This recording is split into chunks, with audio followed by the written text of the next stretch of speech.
Welcome to week 3 of Varsity Xtra's football season. I am Mark Heller alongside Kyle Odegard, and before we actually jump to week 3, for a minute or two, we're going to spend a minute or two rewinding week 2, the best, the worst, all that good stuff.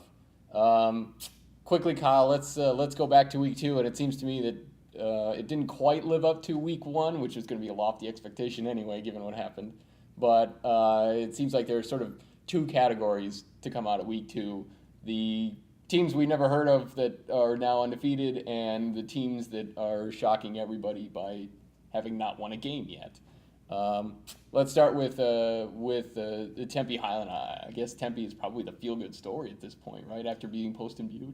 Yeah, when they beat McClintock in week 1 and kind of figured those two teams were both struggling programs, and it was a good win, but you didn't think that they'd be able to compete with Post and Butte. At least I didn't. And then they come back and win that game by a point and score points and come out with big stops late. So really surprised me. Tempe's doing great, and now you have to talk about them being a possible playoff team with the way they're playing. Yeah, and we're going to get into their matchup a little bit with Saguaro this week in a few minutes. Conversely, Hamilton goes to Ireland and doesn't go well, at least on the field. Chaparral loses on a heartbreaker on the last second touchdown run by Marcos Deniz's Josh Eckley. Panic mode over there at those two schools?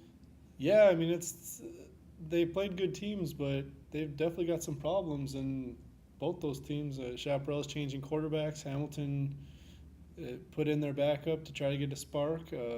So they've both got questions. Yeah, that's going to be the interesting part here going forward is how well these quarterback changes unfold for their new teams, and sort of the powers have taken a hit here while some of the up-and-comers, and I'd be remiss not to mention Highland as well. They got a tough matchup this week that we'll get into a little bit as well. But Highland and Tempe are suddenly the feel-good stories of the East Valley, and Chaparral and Hamilton are struggling mightily. We're going to go ahead and break it down here in week 3 of the football season to come.